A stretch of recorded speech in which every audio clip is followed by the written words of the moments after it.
Hey, ladies and gentlemen, this is Carmine Sabia for Explain America, and this is not what the liberals wanted to hear when it comes to Trump's immunity case at the Supreme Court. Before we get started, please make sure you like, comment, share, and subscribe. And also hit that join button if you support President Donald Trump in the next election. Join us as we fight for conservative values and real America. So, folks, here's what's going on. Everybody who's a liberal right now is furious with the Supreme Court because another day went by and they didn't rule on Trump's immunity. Now, they may rule on it on Wednesday. That's the next day they have to give their opinions. Or this may actually get pushed into July. And liberals, a lot of them believe that the Supreme Court is doing this to protect former President Donald Trump, to push the case as far down the line as possible. But Ellie Honig, a CNN analyst, legal analyst, I don't think anybody's going to accuse him of being a Trump supporter, said that they're absolutely wrong. He said this case is moving at lightning speed and that the criticisms of the Supreme Court are not founded. I love Ellie Honig because I think he's a liberal, but you can't tell when he comments on stories because sometimes he says, hey, Trump's wrong here. And then sometimes he says, hey, Trump's right here. He actually does his job. It's like this crazy thing where he does his job and actually gives real legal analysis without favor.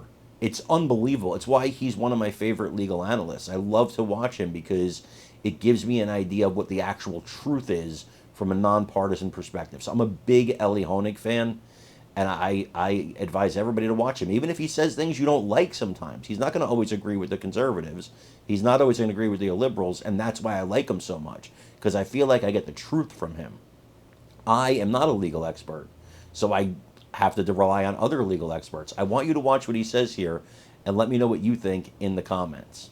As of Tuesday, 110 days had passed since the court had agreed to hear the Trump immunity case. And in the Watergate case, took 54 days once it reached the high court. This is what a New York Times opinion piece was said about this. It said something's rotten about the justices taking so long on Trump's immunity case. Something rotten? I respectfully dissent from that view. I do not think something's necessarily rotten or erroneous or out of the ordinary. Let's put this in perspective. Watergate was a different era. The Supreme Court just doesn't function like that anymore. And Watergate involved the sitting president under an active criminal investigation. I understand the stakes here, but let's put this in perspective.